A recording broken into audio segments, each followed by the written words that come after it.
दोस्तों एक बार फिर स्वागत है आप सभी का हमारे चैनल पर। और इस वीडियो में बात हम जो करने वाले हैं वो है स्टेप बाय स्टेप प्रोसीजर। इसकी ये प्रोसीजर है, ये प्रोसीजर हमारे एप्लीकेशन फॉर्म की है।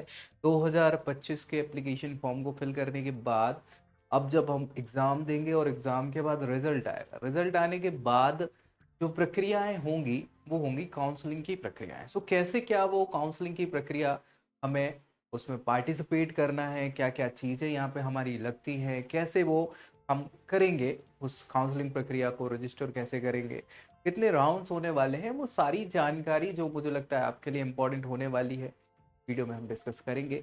आखिर तक इसको आपको देखना है और दोस्तों को शेयर करना नहीं भूलना है। बाकी चैनल भी सब्सक्राइब कर लेना है ताकि सीयूईटी से जुड़ी हर जानकारी आपको मिलती रहेगी सबसे पहले। तो क्या होगा इस पूरी की पूरी प्रक्रिया में? काउंसलिंग प्रक्रिया बेसिकली मैं आपको एक बार बता दूं कि जब हम सीयूटी का एग्जाम दे देंगे, रिजल्ट वगैरह सारी चीजें आ जाएंगी, तब जो हमने इस एप्लीकेशन फॉर्म में कुछ यूनिवर्सिटीज सेलेक्ट करी थी, उस यूनिवर्सिटीज में एडमिशन के लिए प्रक्रियाएं होंगी। जनरली कुछ बड़ी यूनिवर्सिटीज जो टॉप यूनिवर्सिटीज हैं या ज़्यादातर जो बच्चे प्रेफर करते हैं, D U B H U वगैरह, इनकी प्रक्रियाएं लंबी चलती, काउंसलिंग लंबी ऐसी चलती है कि चार चार पाँच पाँच राउंड्स होते हैं। चार पाँच राउंड्स के बाद फिर इनका स्पॉट राउंड भी होता है। और उस राउंड में जो फर्स्ट सेकंड थर्ड राउंड्स होते हैं उसमें आपको जो हमने कॉलेजेस वगैरह जो प्रेफरेंसेस फिल करी होती है उसके लिए हमें क्या करना होता है, या तो हम फ्रीज कर सकते हैं मिल जाता है तो, अदरवाइज हम उसको फ्लोट भी कर सकते हैं कि अगला अपग्रेडेशन पे लगा दें, अगला इंस्टीट्यूशन मिल जाए मेरे को। और अगर सारी चीज़ें हमारे सपोर्ट में नहीं है और मज़ा आ ही नहीं रहा है तो क्या करेंगे, हम उसको कैंसिल भी कर देते हैं, है ना, प्रक्रिया से बाहर भी हो सकते हैं। तो इस प्रकार की बहुत सारी टर्मिनोलॉजी होती है अलग अलग अलग अलग, जो हमें काउंसलिंग प्रक्रिया के दौरान समझनी है ना। तो वो सारी चीजें आपको धीरे धीरे हम डिस्कस करेंगे ही, अभी तो नहीं, अलग अलग वीडियोस में इन पे बना दूंगा ताकि और इजी रहे आपको ये सारी चीजें समझना। ठीक है, सबसे पहली चीज तो यही है अभी फिलहाल के लिए कि आपको क्या करना है। प्रिपरेशन के लिए आपको तैयारी करना है अपनी। अभी एग्जाम जैसे ही आपका निकट आते जा रहा है, टेंशन आपकी बढ़ती चली जा रही है, तो उसके लिए आप प्रॉपर तैयारी करें, खुद को मैनेज करके रखें, दिमाग को भी संतुलित रखें, शरीर को भी संतुलित रखें, और पढ़ाई तो संतुलित करनी है। आपका जो एग्जाम हो जाएगा, एग्जाम होने के बाद की जो प्रक्रिया है वो बेसिकली काउंसलिंग प्रक्रिया के तौर पे जानी जाती है। मैं बिल्कुल क्लियर कर दूं इस चीज को। और काउंसलिंग प्रक्रिया के लिए अलग अलग प्रक्रियाएं अलग अलग यूनिवर्सिटीज होती हैं। आपको ऑफिशियली जो भी पर्टिकुलर यूनिवर्सिटीज को आपको टारगेट करना है उनकी वेबसाइट पर रेगुलरली विजिट करना होगा, उनसे रिलेटेड प्रक्रियाएं जानने के लिए। देखो, हम जितना हो सके सारी की सारी आपको अपडेट्स तो प्रोवाइड कराएंगे ही, लेकिन खुद से भी आपको प्रोएक्टिव होके ये सारी चीजें देखनी रहेंगी। और उसमें आपको फिर एक एक करके प्रक्रिया में पार्टिसिपेट करना होगा। स्टेट यूनिवर्सिटीज वाइज जो रहेंगी, चाहे वो सेंट्रल हो चाहे स्टेट यूनिवर्सिटी हो। आप इसमें कुछ एलिजिबिलिटी रिक्वायरमेंट होते हैं आपके। होता यह है कि कुछ कुछ क्राइटेरियाज ऐसे होते हैं, कुछ मान लीजिए एज के क्राइटेरियाज हो गए, मिनिमम मैक्सिमम एज।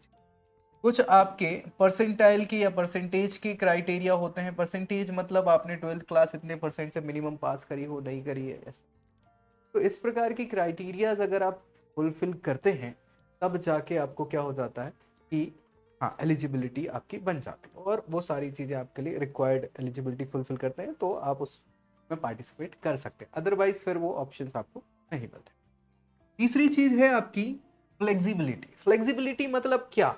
फ्लेक्सिबिलिटी ऐसी कि आप किस प्रकार से यहाँ पे अपियर हो रहे हैं। कुछ कुछ यूनिवर्सिटीज अलग अलग प्रकार से एडमिशन आपको प्रोवाइड कराती हैं, लेकिन हम जो बात करें वो सीयूईटी के बेसिस की यूनिवर्सिटी की बात करें तो सीयूईटी के बेसिस पे आपको वो कौन कौन सी चॉइसेस हैं जो फिल करनी है। मान लीजिए आपने जो भी कोर्स ऑप्ट आउट आप करना चाह रहे थे पर्टिकुलर यूनिवर्सिटी में, उस कोर्स के लिए उस यूनिवर्सिटी के क्राइटेरिया ही अलग थे। मान लीजिए आपने जनरल एप्टीट्यूड टेस्ट ही नहीं दिया और वो कोर्स आपको मिलना था उस पर्टिकुलर यूनिवर्सिटी में जनरल एप्टीट्यूड टेस्ट के बेसिस पे।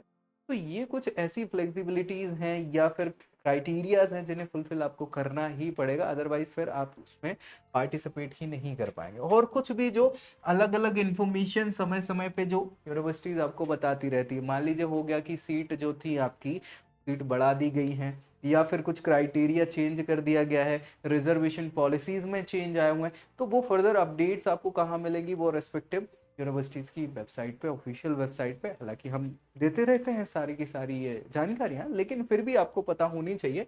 तो इससे आपको क्या होगा कि प्रॉब्लम नहीं आएगी काउंसलिंग प्रक्रिया की थ्रू आउट पूरी प्रक्रिया में। चलिए, अभी क्या होता है, कैसे क्या ये पूरी काउंसलिंग की प्रक्रिया होती है। सो आपको करना कुछ नहीं है। अभी आपने जो भरा था वो रजिस्ट्रेशन भरा था, एप्लीकेशन फॉर्म भरा था सीयूईटी के। अभी क्या होगा, अब एग्जाम के बाद अब अपने को काउंसलिंग प्रक्रिया में पार्टिसिपेट करना है। तो उसके लिए अलग अलग यूनिवर्सिटी का फिर से आपको फॉर्म फिल करना होता है। ठीक है, सो आप पूरा एप्लीकेशन फॉर्म उनका फिल करेंगे जो रिस्पेक्टिव यूनिवर्सिटीज रहेंगी, है ना, उनके एडमिशन पोर्टल पे जाके। जैसे डीयू के लिए, हाँ, uod.du एडमिशन पोर्टल उनका चलता है, उस पे जाके आपको करना होगा। ऐसे ही जेएनयू के लिए करना पड़ा। आजकल समर्थ नाम से पोर्टल स्टार्ट हो गए बहुत सारी सेंट्रल यूनिवर्सिटीज के, तो वो समर्थ है ना, उस पे जाके आप डायरेक्ट कर सकते हैं। तो इस प्रकार के आपको रजिस्ट्रेशन करने रहेंगे। उसके बाद आपको जो रिजल्ट आपका पर्टिकुलर है ना, हाँ, वो सबमिट उसमें करना पड़ेगा कि ये रिजल्ट है पर्टिकुलर। साथ ही साथ आपके जो डॉक्यूमेंट्स हैं अलग अलग, जिन डॉक्यूमेंट्स में हम सबसे पहले तो एप्लीकेशन फॉर्म फिल करते हैं। एप्लीकेशन फॉर्म के बाद हम क्या करते हैं, यहाँ पे अपना जो हमारे ऑब्टेन्ड मार्क्स है ना, जो सीयूईटी में आए हैं वो बताते हैं, रिजल्ट वाला बेसिकली। उसके बाद हमारे जो कैटेगरी वाइज सर्टिफिकेशंस हैं फिल करते हैं। 10th और 12th की मार्कशीट्स हम यहाँ पे फिल करते हैं। हमारे स्कैन्ड फोटो होती है बेसिकली, हमारी पासपोर्ट साइज फोटो और सिग्नेचर वगैरह, ये हम अपने रखते हैं। और कुछ फर्दर डॉक्यूमेंट्स जो लगने वाले हैं, क्योंकि ये सभी वेरीफाइड है ना, मार्कशीट वगैरह लगेंगी, टीसी आपका ट्रांसफर सर्टिफिकेशन हो सकता है, या फिर करेक्टर सर्टिफिकेशन हो सकते हैं। तो ये सारी चीज़ें आपकी एज ए डॉक्यूमेंट वहाँ पे अपलोड आपको करनी होंगी पोर्टल पे। और यही वो आपके डॉक्यूमेंट्स हैं जो बाद में वेरीफाई होते हैं कॉलेज के एंड से। ठीक है, सो डॉक्यूमेंट वेरिफिकेशन हो जाएगा जैसे आपके कट ऑफ आप मैच करते हो और आपको इंस्टीट्यूशन अलॉट हो जाता है, तब जाके फिर अलॉटमेंट सीट जो रहेंगी वो मेरिट के बेसिस पे आपको अलॉट करी जाएंगी। अगर आप उस मेरिट लिस्ट में उस पोजीशन पे हैं कि आपको वो पर्टिकुलर इंस्टीट्यूशन कोर्स के साथ मिलना है, तो आपको मिल जाएगा। अदरवाइज आपको वेट भी करना पड़ सकता है। अब मान लीजिए जो इंस्टीट्यूशन आपको चाहिए है और वो मिल गया है, तो आप क्या करोगे, एक्सेप्ट कर लोगे। और एक्सेप्ट करने के साथ ही आपको फिर फी पेमेंट वगैरह करना होता है, और ये फर्दर आपकी काउंसलिंग प्रक्रिया पूरी हो जाती है। अगर आपको नहीं मिला है राउंड वाइज में, तो आपको वेट करना होता है जब तक आपको चीज़ें नहीं मिलती। इनकेस ऐसा भी हो सकता है कि आपकी बहुत अच्छी परसेंट ना हो, मेरिट में नाम ना हो, या बहुत पीछे हो मेरिट में, तो कई बार सारे के सारे राउंड्स कंप्लीट होने के बाद स्पॉट राउंड में खाली सीटों पे भी आपको फाइट करना होता है। इस प्रकार की ये प्रक्रिया चलती है। समझ पा रहे हैं? तो सबके लिए लक अलग अलग हो जाता है, उसके लिए मेहनत आपको करनी पड़ती है। तो अभी अच्छी मेहनत अगर आप कर लेंगे तो क्या होगा कि अच्छी मेरिट आप पा पाएंगे, और अच्छी मेरिट पा जाने से क्या होगा कि आपके चांसेस जो हैं एक अच्छे इंस्टीट्यूशन के बढ़ जाएंगे।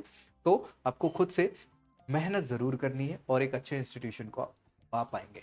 अभी बात करें इनकी, तो आगे फिर क्या होता है, ये काउंसलिंग के जो राउंड्स हैं वो खत्म होने के बाद स्पॉट काउंसलिंग होती है। स्पॉट काउंसलिंग बेसिकली उनकी खाली बची सीटों पे होती है, और ये बिल्कुल लास्ट की प्रक्रिया, जब तक कमेंसमेंट ऑफ क्लासेस वगैरह स्टार्ट हो जाती हैं सेशन की, फिर बची हुई सीटों पे अगर कुछ बच गई किसी इंस्टीट्यूशन में, तो वहां पे डायरेक्ट स्पॉट में आप स्कूल में मतलब कॉलेज में जाके ही वहां पे एडमिशन मिलता है। तो उसका अनाउंसमेंट होता है कि कितनी क्या सीट्स वगैरह बची हुई हैं, और उसके लिए कब कैसी क्या प्रक्रिया रखी हुई है, वेन्यू क्या है, कितने टाइम पे आना है, कहाँ जाना है, कैसे क्या, वो पूरी प्रक्रिया आपको बताई जाएगी। जैसा रहेगा वो भी हम आपको अपडेट कर देंगे। फिर आपकी री एप्लीकेशन अपॉर्चुनिटीज भी कई कई बार ओपन करी जाती है। जैसे कुछ इंस्टीट्यूशन है जिसमें आधे राउंड के बाद फिर से बहुत सारे बच्चे क्या है पार्टिसिपेट नहीं कर पाते। अब पार्टिसिपेट नहीं कर पाए तो आधे राउंड के बाद फिर से एप्लीकेशन फॉर्म ओपन हो जाते हैं उन कैंडिडेट्स के लिए जो कई बार चूक जाते हैं। तो ऐसी ऐसी अलग अलग यूनिवर्सिटीज है जिनमें ये ऑप्शंस आते हैं, लेकिन ये गारंटी नहीं है कि आएंगे ही, है ना।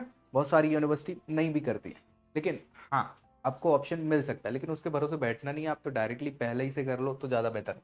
ठीक है, फिर आपके कुछ डॉक्यूमेंट रहेंगे जिनका वेरिफिकेशन होता है उन रेस्पेक्टिव इंस्टीट्यूशन से जो आपको अलॉट होते हैं। और अगर स्पॉट काउंसलिंग में आप जा रहे हैं तो भी आपको वो पर्टिकुलर डॉक्यूमेंट लेके जाने होते हैं, वहीं के वहीं आपके वेरिफिकेशन होगा, और अगर आप एलिजिबल होंगे तो आपको वो मिल जाता है। तो इस प्रकार की पूरी ये काउंसलिंग की प्रक्रिया होती है। अब कौन कौन से सर्टिफिकेशंस होते हैं या फिर डॉक्यूमेंट्स होते हैं जो आपको बिल्कुल तैयार रखने होते हैं इन काउंसलिंग प्रक्रिया के दौरान, तो वो ज़रूर आप ध्यान रख लीजिए। मेरे को लगता है नोट करके रख लेंगे तो ज़्यादा बेहतर रहेगा। क्लास 10th की मार्कशीट, ये बहुत इंपॉर्टेंट है आपके लिए आज से हमेशा से किसी भी एग्जाम में, क्योंकि इससे आपकी डेट ऑफ बर्थ डिसाइड होती है। साथ ही साथ 11th-12th क्लास के जो मार्क्स हैं, मार्कशीट्स हैं, बहुत सारे बच्चों की नहीं आई हुई होती है, तो जो ऑनलाइन वाली डिग्री होती है ना, वो मार्कशीट होती है, वो चल जाती है। अगर आ गई हो तो कोई दिक्कत है नहीं, बस लास्ट तक तो आ ही जाती है, तो वो चल जाती है। ठीक है, एडमिट कार्ड आपका सीयूईटी वाला लगना ही रहता है। टीसी मतलब ट्रांसफर सर्टिफिकेशन, क्योंकि आप एक पर्टिकुलर इंस्टीट्यूशन से दूसरे में ट्रांसफर हो रहे हैं, प्रक्रिया चेंज हो रही है, हायर स्टडीज में मतलब स्टडीज का जोन चेंज हो रहा है, तो इन सारी चीज़ों के लिए वो ट्रांसफर सर्टिफिकेशन लगता है, जो आपको क्लास 12th जहाँ से करिए वहाँ से मिलेगा। ठीक है, सो वो साथ ही साथ माइग्रेशन सर्टिफिकेशन, आप माइग्रेट हो रहे हैं, और इसी बात है। ठीक है, साथ ही साथ आपका यहाँ पे स्टाम्प साइज का, पासपोर्ट साइज का डिपेंड करता है ना, स्टैम्प साइज, पासपोर्ट साइज, वो वही साइज है, थोड़ी बहुत छोटी बड़ी हो जाती है। फोटोग्राफ आपका रहेगा जो आपकी फॉर्मल ड्रेस में रहेगा, यानी ऐसा नहीं कि आप कुछ तो भी पहन के, हाँ इंस्टा व्हाट्सएप पे जो डालते हैं वो वाली नहीं, सिंपल वाली फॉर्मल ड्रेस वाली, व्हाइट बैकग्राउंड या ब्लैक, जो भी एक प्रॉपर एक साधारण सा बैकग्राउंड है, जनरली व्हाइट बैकग्राउंड के पीछे वाली फोटो ज़्यादा चलती है, तो वो आपको रख लेनी है। इसके अलावा जो ऑनलाइन पेमेंट आपने करा होगा उसकी रिसीट होगी, उसके दो कॉपीज आपको इन सभी डॉक्यूमेंट्स के रख के रखना ही है वैसे तो, है ना। आईडी प्रूफ आपका जो है वैलिड वाला, बहुत सारे हो सकते हैं जिनमें आधार कार्ड हो जाता है, अभी आपका वो तो बना नहीं होगा वोटर आईडी वाला, तो वो नहीं लगेगा। इसके अलावा आजकल तो आपकी अपार आईडी भी चल रही है ना, सो ऐसे पैन कार्ड वगैरह हैं, तो ये अगर बन जाते, वैसे तो बना ही नहीं होगा ना, पैन कार्ड नहीं बना होगा, काय को बने होगा। ठीक है, तो ये वैलिड आईडी प्रूफ आपके लगने रहते हैं, जो लगेंगे वहां ले जाओगे आप जब काउंसलिंग में स्पॉट राउंड वाले। तो ये सभी डॉक्यूमेंट दिमाग में रखिएगा, तैयार रखिएगा, नहीं बने हैं तो वो। अब इसके अलावा कुछ इंस्ट्रक्शंस हैं जो आपको ध्यान रखने हैं, वो ये हैं कि आपकी ये डॉक्यूमेंट जो हम डिस्कस अभी कर चुके हैं, उनकी तैयारी आपको कर लेनी है अभी से। वो इसलिए कर लेनी है ताकि बाद की झंझट नहीं रहती, बहुत सारे बच्चे इस झंझट के कारण परेशान होते हैं और उन्हें ड्रॉप लेना पड़ जाता है। तो इनको आप बनवा के रखिए, नहीं बने हैं तो अच्छे से तैयारी कर लीजिए कि कैसे उसके लिए काम कर रहा है। शेड्यूल जो आपका रहेगा वो बिल्कुल फिक्स होना चाहिए, है ना, हाँ, कि किसके लिए कैसे क्या आपके सारी चीज़ें रहेंगी। आपको बिल्कुल फिक्स शेड्यूल के हिसाब से काम करना है, बाद में कोई एंटरटेनमेंट आपके लिए नहीं करेगा। सच्चाई यही है, कोई भी इंस्टीट्यूशन को आपकी बिल्कुल नहीं पड़ी है, अगर आप रूल्स और रेगुलेशन के हिसाब से नहीं चलते हैं तो आपको बाहर कर दिया जाएगा। तो सभी चीज़ें आप बहुत सही तरीके से आप करेंगे। मैंडेटरी अटेंडेंस मतलब आपका जो इंस्टीट्यूशन है उसमें आप उस समय पे नहीं पहुंचते हैं तो आपको हटा दिया जाएगा, और यहाँ भी कोई एंटरटेनमेंट आपका नहीं होगा, डिस्क्वालीफाई आपको कर दिया जाएगा। मार्कशीट वेरिफिकेशन, अगर उसमें भी कुछ गलतियां पाई जाती तो बिल्कुल डॉक्यूमेंट वेरिफिकेशन से बहुत ज़्यादा बच्चे बाहर होते हैं, तो उनको भी ध्यान से आपको रख लेना है ना। जितने भी मार्कशीट वगैरह हैं सही है कि नहीं, नाम वाम गलत तो नहीं है, वो सारी चीज़ें पहले से ही देख लेना ताकि बाद में दिक्कत ना हो। तो ये सभी चीज़ें अगर ध्यान रखेंगे तो मुझे लगता है काउंसलिंग प्रक्रिया में कोई समस्या आपको नहीं आने वाली। फिर भी कुछ डाउट्स वगैरह अगर बच जाते हैं, समझ नहीं आई कोई चीज़ और कुछ और जानना चाह रहे हैं, तो नीचे आप क्या कर सकते हैं, कमेंट कर सकते हैं, या नीचे प्रोफाइल एनालिसिस फॉर्म जाएगा उसको फिल। वैसी जानकारी के साथ नेक्स्ट वीडियो में मिलेंगे, तब तक के लिए। I hope you like this video. For more such videos, keep watching our channel and do not forget to like, share and subscribe.